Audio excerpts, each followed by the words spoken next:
Welcome to Happily Ever After is just the beginning. Keeping your relationship not just together, but happy, and we mean truly happy, is part art and part science. You've come to the right place. Here's your host, Leslie Dories. I often wonder what people's responses are when someone asks them, how's it going? And if you're like a lot of people these days, your response is probably something like, it's busy, really busy. And that busyness almost seems to be a badge of honor these days. Unfortunately, it's really destroying what we say we want our lives to be like. And I was reminded of this last night. I was watching TV, and there was a commercial that came on, and it was a young couple sitting at the kitchen table having dinner, and both of them were glued to their smartphones. No conversation between the two of them, and then at the very end of the conversation, the camera drops underneath the table, and you see that she's kind of rubbing his leg with her foot, like that's the way they're going to be intimate. And, it made me crazy because I actually see this all the time when I go out. I'm in restaurants with my daughter or with my husband, and the people aren't even talking to each other.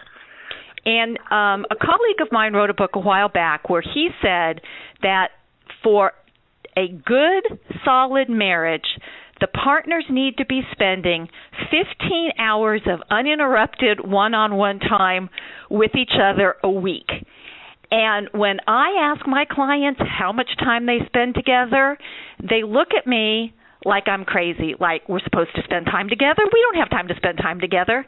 And when I tell them that 15-hour statement, they really think I have lost my mind.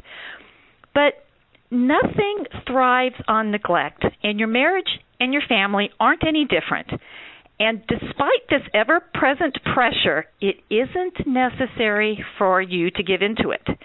And to talk about how you can change all of this immediately, I'm joined today by Dustin Reichman. He's author of the 15-Minute Marriage Makeover, and he's the creator of EngagedMarriage.com, a website that's devoted to helping married couples live a life that they love. So, Dustin, thank you so much for joining me today. Thank you for having me, Leslie. I'm really excited to be here. Right. Now, the reason why I wanted you on this week as soon as possible is because I had read a blog post that you wrote, do this instantly to be happier. It may shock your spouse. Now, what is it that you're telling people that they need to do immediately? Sure. Yeah, it's kind of the antidote to what you were describing in the intro there, which I've experienced firsthand as a dad of 3 kids under the age of 10. It's extremely busy, and what we found is kind of the way around that was to get away from this idea of having balance in your life, and I'm sure we'll talk a lot more about that, but instead to set some boundaries. And so really what this instant thing you can do to feel happier, to feel some relief, and to start feeling really closer to your spouse right away is to talk to them and just set one simple boundary. And we talk in the post, and we can talk here. What are some samples, or what are some things you can actually do practically to set up healthy boundaries in your life? But it was all about trying to preserve some special time and special time for different areas of your life, rather than trying this mythical balance of scales of all these, all the things, all the roles that we play. That's really unrealistic. And I wanted people to breathe easy, but take some action and do something practical that will make a difference. Well, and that's really the case. I mean, and I tell people I have 2 children, and I tell them I don't have children anymore. I actually have adults because they're both over the age of 18. But, we've actually done a lot of that. And I remember driving my kids to their middle school, and there was this big billboard. And on the billboard, it was, the goal. Have dinner with your family once a week. And I'm going, that's your goal? To me, that's like, but we have all these people where, I talk to my clients and they say, well, Susie's got soccer at, 5 and Joey has football practice and then there's music and, and I'm like going, I'm exhausted just sitting here listening to you. Yes. Yeah, and I mean, that's the life of a lot of our friends. And, and it's not that we're immune to that either. I have a son who plays a lot of baseball. I help coach that. I do a whole lot also. But we kind of first and foremost set priorities, right? And some of these things bend, but we really are careful not to break them. So there are certain things that we do that puts our marriage, puts our faith first, then our marriage, then our kids, and then everything else. That's really how we try to lead our lives.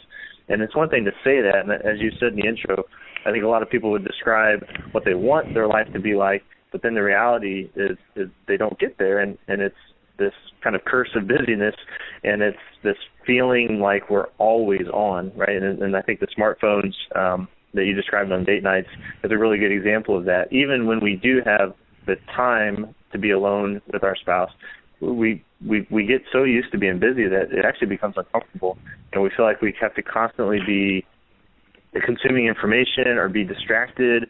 We can't just be, and that's and that's the first step, I think, away from that is this idea of setting some boundaries and setting some really specific times that you will just be, because there are rules around these times to really make that a reality. And I think it's just vital. And I think it's one of the things that's tearing a lot of marriages and a lot of families apart right now is all the busyness. Right. And, and I actually have clients who've told me that if they're not busy, they're wasting time. Yeah. And most anybody who has any kind of creativity, they say, well, you need that downtime to be able to process, to be able to experience. And I don't know, maybe is that what it is that people are just kind of afraid of their own feelings? And like you said, suddenly we're staring at each other across the table and I don't have anything to say to you. But part of that is because we've gotten ourselves out of touch, right? Yeah, absolutely. I mean, I think we, it's chemical changes in our brains, and it's a drug to always have these little doses of information, whether it's a Facebook update or an email. And the only way away from it is to make it off limits. And it's not realistic for people to make it off limits, all day or all night, especially at first. But it's really starting, a lot of the themes that engage marriage and my book that you mentioned are about 15 minutes. And you mentioned the 15 hours, which I think is an awesome goal, and probably something that sounds completely unrealistic to almost everyone in American culture, at least. So what we talk about instead as a starting point is 15 minutes a day, and that's one of the boundaries, that in the post that I think is really important. It's probably been one of the cornerstone things that's helped our marriage really take a turn for the better. And I'd say the last 5 or 6 years, we went to a marriage retreat.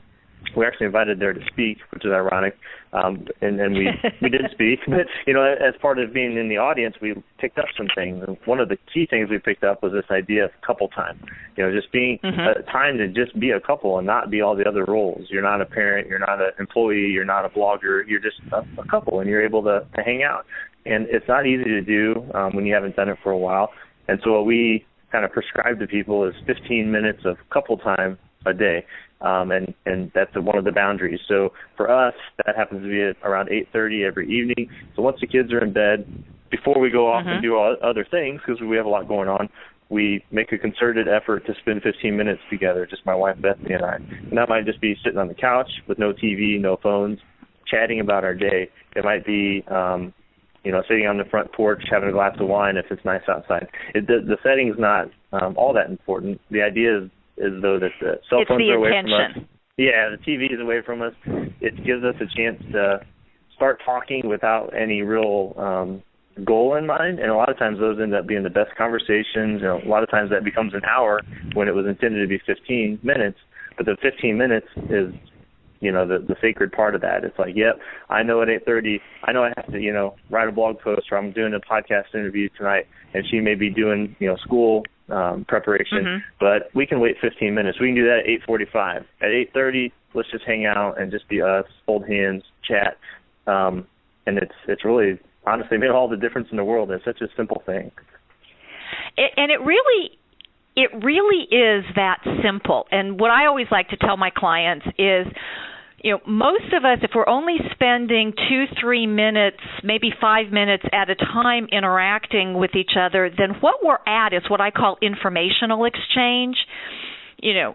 I had this meeting today, or Susie's doctor's appointment went this way, and we're staying in the fact kind of stuff. But like if we're still talking 15 minutes, 20 minutes, a half an hour later, we're down into, well, how do I feel about what Susie's doctor said, or, what was my opinion about this? And we're now into that place where we're connecting at a much deeper level. And it's like you said, it doesn't take a huge amount of time. Right. Yep. And a lot of times people feel stuck. So it's like, we haven't done that in our whole marriage. So what in the world are we going to do for 15 minutes? And it can be really awkward. And it's funny because you think back to when you're dating, and you could, 15 minutes was nothing. You'd call each other and you'd talk all the time. And, in my generation, we'd write handwritten notes. Now I'm sure it's texting and everything else. But it was like a constant, I craved being able to talk to her. And I think part of it's, being together for, in our case, 20 years, 15 married. But also, again, the culture's changed so much that everything's in Twitter speak, and everything is in small bite-sized, attention, that 15 minutes can seem pretty overwhelming. And so, the book, 15-Minute Marriage Makeover, the whole thing is about what do you do? How do you find the 15 minutes? Because believe it or not, for some people, that's really difficult. And then what do you do with that? So it's basically like 4, week-long themes that people can follow. They're just things they can do together for 15 minutes that will enrich their married life. And that helps a lot because that's the first question. Okay, so what do we do? And it's like, what do we talk about? Right. Yeah, for the first night, maybe we'll find something to talk about. And we try, I think at this point we've been doing it for many years. So it's okay. I think in our case, we're talking about the kids or whatever's on our mind. But for people who are starting out, we really try to give them some new topics, something a little deeper, and try to get away from kid talk. Because as parents, like the default is always talking about the kids, right? And that's okay. Right, or the bills, or the relationship, or something other than, how do you feel about this? I mean, I always love the topic of, okay, if we won the lottery, what would you want to do? And right. It's like, okay, well, or even, what's on your bucket list? Exactly. What's something that you'd really want to do if time and money weren't any object? Yes. Yeah, that's great. I mean, I think there's lots of stuff. Yeah, and there's some, and it's funny, you plant some of those seeds and the breakthroughs that happen. For us, there was a follow-up to starting this whole 15-minute thing in our marriage. I believe we were actually away for a day-long retreat. It was another retreat setting that we were speaking, but one of the things they had us do is, I think it's 15 minutes each. Like basically we'd break apart, we'd talk, and then we would write each other a letter, right? And the theme in that case was like something along the lines of, what's your dream lifestyle or your dream marriage look like? And for us, it was huge. Because, as we were dating and we got married in the early years, we'd discuss these things. What would our life be like, 10 years down the road? And then a lot of those goals we had hit and we were doing pretty well. But one of the things that we had talked about early on was my wife might stay home when our kids were born. That was something that she always wanted to do. And at this point, we had 2 children. We were on this retreat. She was teaching. She's a special education teacher. Very happy with that, and I was happy with what I was doing in my career. But we started writing these letters and started talking about ideally, and it was like, well, ideally, it would be nice if you were home, and it would be nice if I, had more flexible work so that we could travel more with the kids and do more things. And that's what I was telling her, right? And she's telling me, ideally, I would like to stay home. But we both qualified it. Like in her case, ideally, we'd like to stay home, but I know financially it's not feasible. And I'm telling her, ideally, it would be great if you stayed home, but I know you like to be independent, and I know you love teaching. Well, that sparked this conversation. It's like, really? You think you'd want me to stay home, and really, you'd like to stay home? And now she, a year later, we started planning from that point forward. Like, well, we could do this. So for we had our 3rd child, and from that point on, for the past 5 years, my wife stayed home. And I don't know, if that would have ever come about if it wasn't for the little conversation that we started. Well, and I think that's the critical point is that, what I see a lot, and I'm sure you run into this, is we kind of end up putting these relationships on autopilot because something happens. We have another child, or somebody gets a new job, or, like you were talking about, I want to coach the baseball team. Yeah. And it's how does it fit into the overall plan? And the problem is that most people don't have an overall plan. Even, kind of like you're talking about, well, in the ideally, this would be what I would like to do. And, and then, like you guys found out, you guys were thinking in the same way, and then it's like, okay, well, let's see what we can do to make this happen. And then you've taken your relationship off autopilot, and now you're acting with intention about, well, here's where we want to go. How do we get there? Absolutely. Yeah, and I think what's common in our case, we knew each other so well that I had made assumptions about what she was thinking about that topic, and she made assumptions about what I was thinking on that topic. And it's not that even the assumptions were off, but we both, were open to other ideas.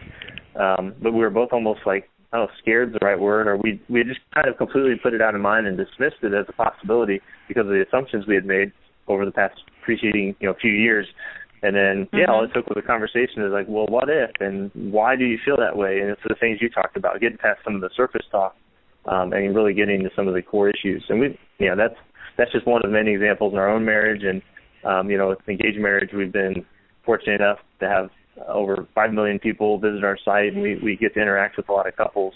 And that's, we're certainly not alone in that. And it's all about getting started, and comes back, full circle to where we started.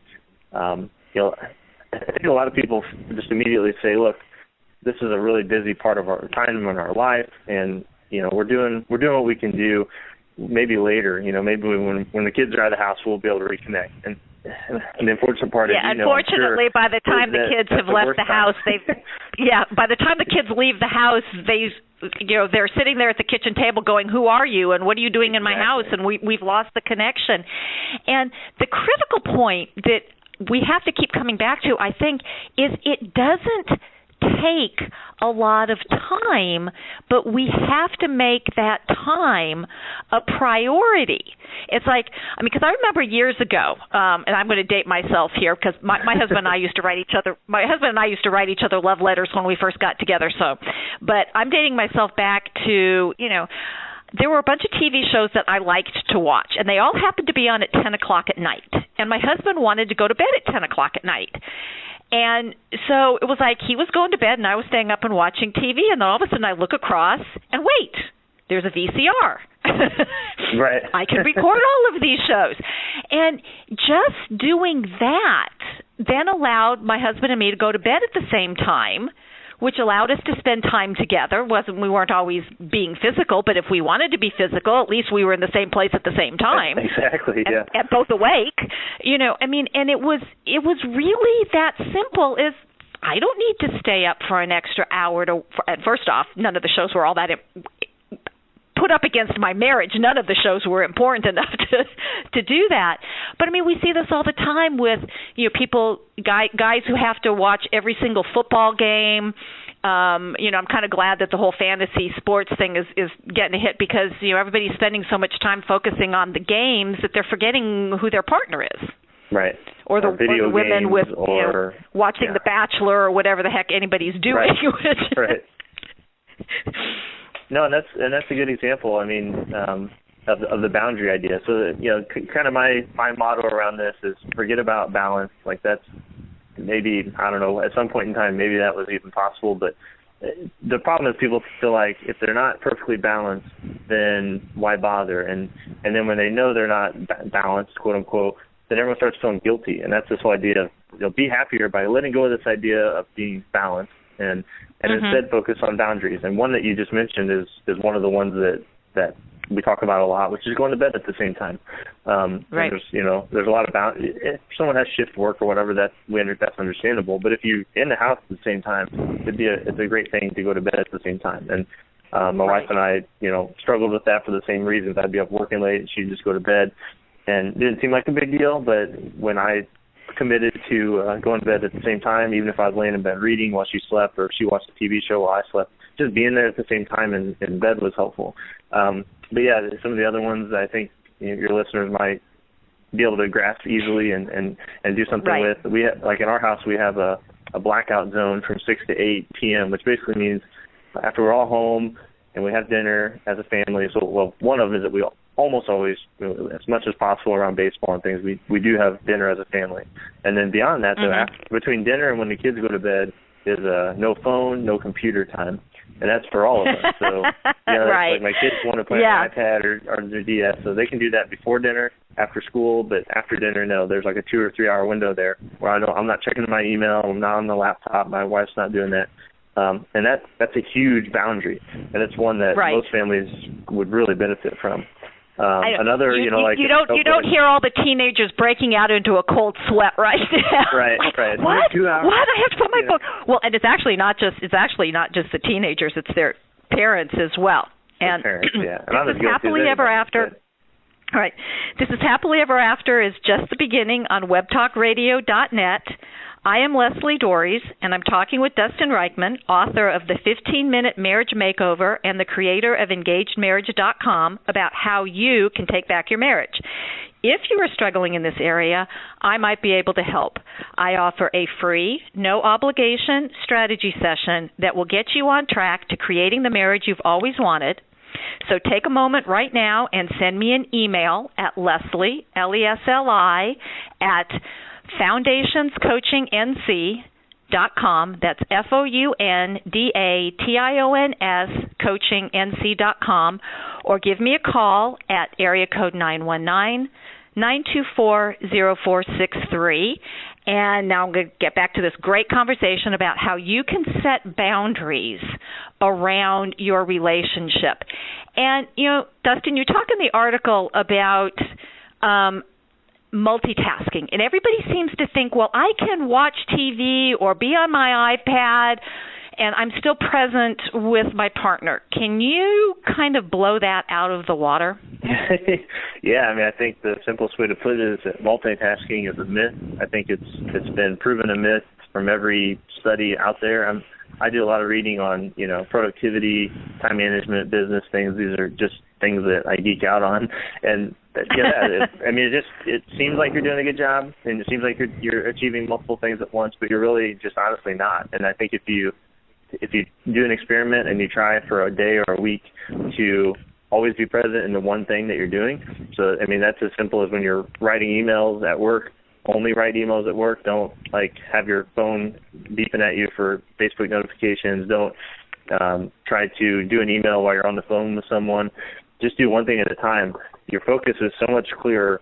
It's been shown that when people try to multitask, when your brain is actually, it's almost like you're intoxicated, right? It's like you're just not having your full function. And from the time you switch from one task to another task, it actually takes you, up to 10 minutes to kind of get your brain actually fully focused on the task at hand. So if you're in this situation where you're constantly switching from one thing to the other, like you're trying to talk to your wife while you're on your laptop and your kids are asking you questions, you're not getting you're not giving anyone their full attention. And I've been guilty of this. A lot of the things on our blog, a lot of things in the products and the workshops that we do is all from personal experience, and then going out to people like you, Leslie, true experts in the field, and finding out how to fix them, and then fixing them in our own relationship and sharing that with others. And one of the areas that I feel guilty about in my past is I would do just what we described, whether it's my phone or it's my laptop. During that window of family time after dinner and before the kids are in bed, I'd be sitting there on my phone, browsing or doing an email, and inevitably my kids would either want to play or they'd ask me a question, and I'd kind of, give them a quick answer, and I started realizing that, look, I'm in their eyes, I'm ignoring them, right? And then as they got older, they started telling me that, which is really hurtful. It's like, Dad, you're not even listening. Right. Well, that's Dad, I just want to play, Uno or whatever, and you're on your phone all the time. And they started saying stuff like that. You're on your phone all the time. It's like, oh my gosh, I got to get rid of this. And it's, and interestingly enough, because I was just reading the other day about a study that was done, and it was a study in dating. And it was just having the phone on the table, not looking at it, but even face down on the table, that the partner thought that they weren't as important or they're being listened to. The person wasn't even looking at the phone. It was just merely there. And that to me was a really interesting finding. And we do it all the time. I mean, it's like I said, when I watched that commercial last night, I wanted to yell at the television because we're normalizing this. We're saying this is how you should be living your life. And what you and I are suggesting, which is probably, definitely the way I was raised, because there were no computers when I was growing up. There was, to tell my children, yes, there was television. I did not cross the country in a covered wagon, despite what you think. But, I mean, even now, people just automatically turn on the TV. I've got a couple right now where, they turn on the TV in the morning and they're not talking to each other. I said, turn it off. And they're looking at me like, what do you mean turn it off? It does have an off switch. How did we get so consumed by this busyness and getting away from, so a goal is to have dinner one night a week with your family. Right. How did we do this? Yeah, I don't know exactly, and I hope the pendulum will swing the other way. I mean, I'm 36 years old, so I've had the benefit of living in kind of two generations. So, as I was growing up and then even up through when I graduated college, I had an email account, and when I got to college, I had an email account. But in high school and before, and I've been with my wife since high school, we didn't have email, we didn't have phones. We actually had old school landline phones, but we didn't have it. Right, they were attached to the wall, yeah. Right, everything was long distance, so you couldn't talk. You had to be pretty focused on what you were talking about. But my point being, I've lived that part, where it's like it was handwritten love letters, and it was, we loved to talk on the phone every moment we could, and just hanging out, sitting on the couch, talking and being with friends and things like that without all the technology. And of course now I live in the generation, especially, having an online business and being plugged in that way, that I see the addiction to it. I mean, I think it's truly an epidemic. It's an addiction. And it doesn't take it. Everyone sees it, right? I mean, and you try to go on a date night with your wife or your husband, and sit there and watch. I mean, just look around. 80% of the people will be on their phone during dinner, whether they're families or they're a couple out, at a nice steak restaurant. It works all couples. You still look, and it's like they're not even talking. They're just plugging away on their phones, and I know what they're doing. They're just looking at Facebook. It's nothing important. It's all things that'll be there in the evening after the date. But if they're so conditioned to it, it's like mice going to get the next hit of chemicals out of in a test situation. It's just this constant feeling of anxiousness if you're not checking it. And I think it's but somehow they don't feel anxious to be disconnected from their partner. No. And I'm wondering if they even realize that they are. I don't think they do, and that's where the reaction to like the post that you're talking about. We get those reactions, whether ironically they'll come via social media, but it'll be on Facebook, it'll be a Twitter message or an email, and someone's like, look, we've been doing this our whole marriage, and I'm glad you said that because I'm starting to feel like he doesn't appreciate me anymore. He doesn't ever talk to me. All he does is sit on his phone on the couch, or all he does is play video games, computer games, and things like that. And it unfortunately, and I'm sure you see it on the practice side, where this will manifest, and all of a sudden it's like a breakdown point, and someone's completely fed up, and they're ready to get divorced, they're ready to split up because they've grown apart or they don't feel appreciated. And a lot of that comes from never having real conversations because we're so distracted. So I don't know. It's funny. It's almost like a pornography discussion where it seems innocent enough, and that's how it starts. But then it grows and grows. It becomes an addiction, and before you know it, that's always I never saw this coming in my own relationship. Before I knew it, she didn't want to have, we didn't want to be intimate anymore, or she, had an affair, or he had an affair because he felt like I was never truly there for them. And so much of that comes from just not having as little as 15 minutes a day to reconnect and just be with each other as a couple. And it's so frustrating sometimes to know that's I'm sure that's not the cure for every ill, but for a lot of people, that would make all the difference in their world. So. Well, but part of it also is, and one of the things that I always tell my clients when I tell them, because any marriage person worth their salt always suggests date night. Sure. And I actually suggest date night with a couple of rules, meaning you cannot talk about the children, you cannot talk about work, and heaven forbid, do not talk about the status of your relationship. The purpose is to go out and have fun. Just have fun, reconnect, and do this.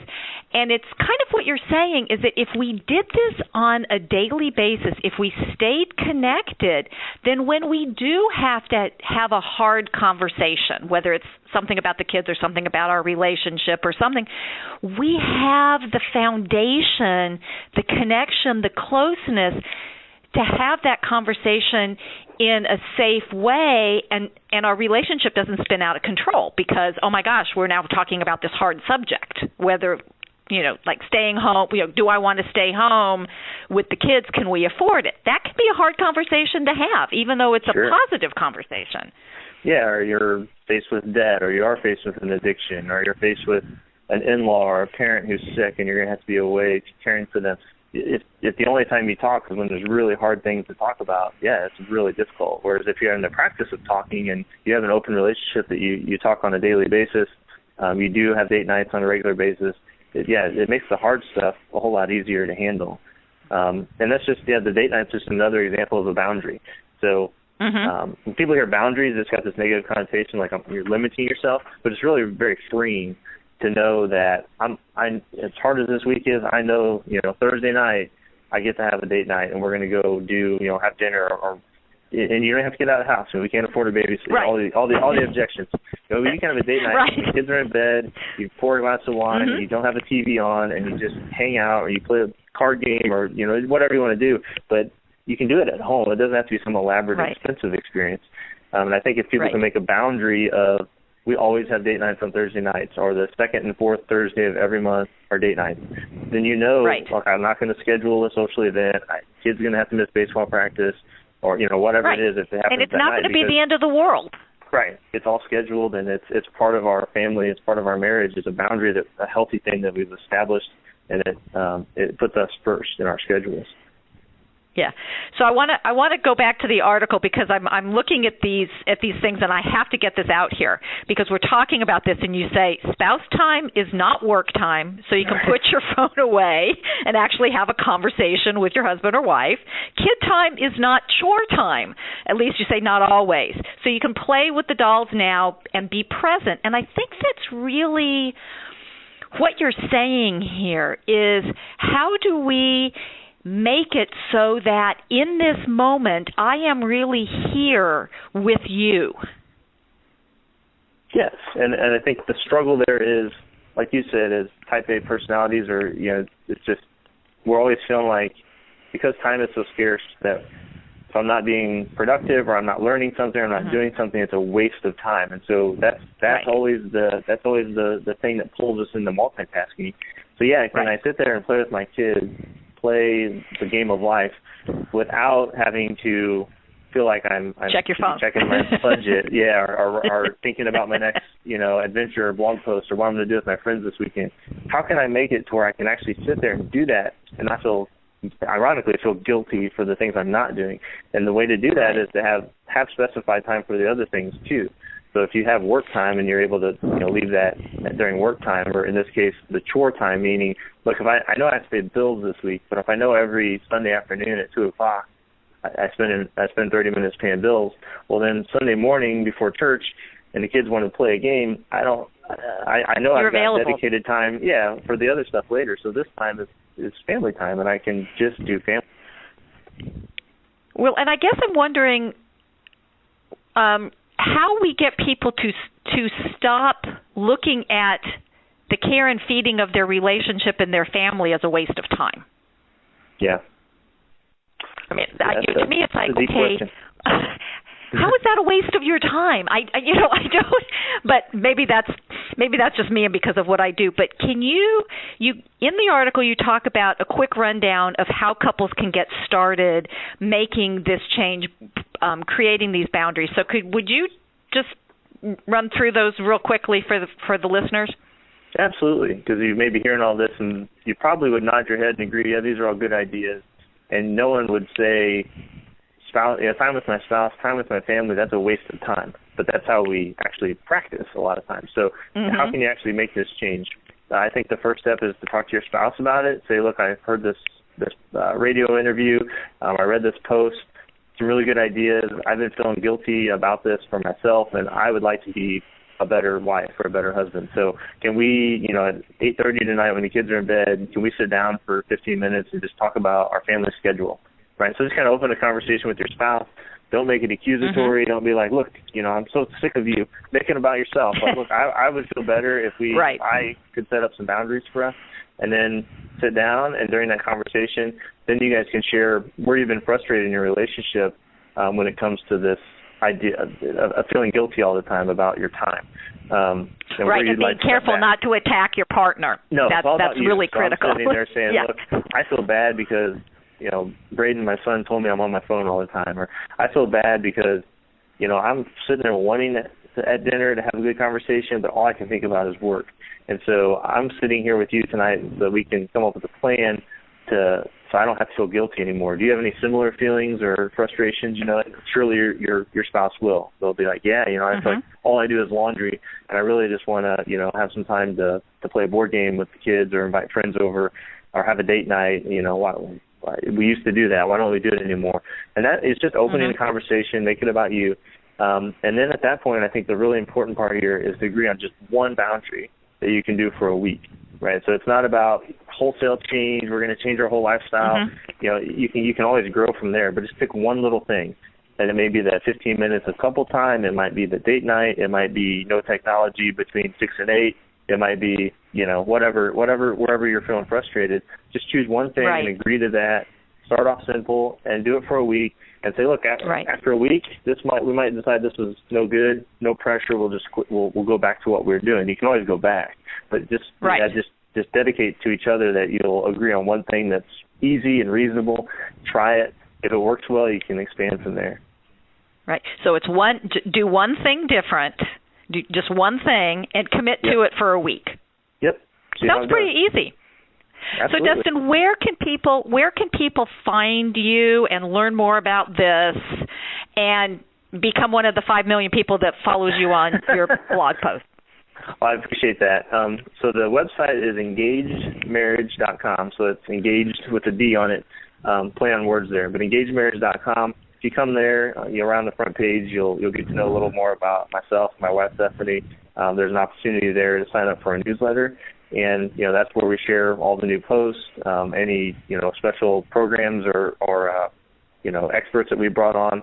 So the newsletter is the easy way. There's a lot of free gifts that you'll get when you sign up. So I would definitely encourage people to come over and sign up for the newsletter. If you guys are on social media, we're on all those as well. And it's Engaged Marriage kind of across the board on Facebook, Twitter, Instagram, all that good stuff. Come over and we're real accessible right there on the site. You'll see to contact us, and if you have a question or you're wanting to dig deeper into this, feel free to shoot me an email there, and we'll get back to you as soon as possible. And I'm sure Leslie can probably link up the particular post that we're talking about today to make it easy for you to find. Oh, I will. And what's important to know is that we tell people what's important to us by how we spend our time. And if you only spend a limited amount of time with your spouse, the message you're sending, even if it's not the message you mean to be sending, but the message that you're sending is that your marriage isn't a priority. Maybe this is the message that you're getting from your partner, and they probably don't mean it either. But it doesn't really matter. If that isn't the message that you want in your relationship, then you need to take action now so your marriage will not just survive but will thrive. And so keep listening for more ideas on how to keep your marriage healthy and happy. And until next week, stay loving.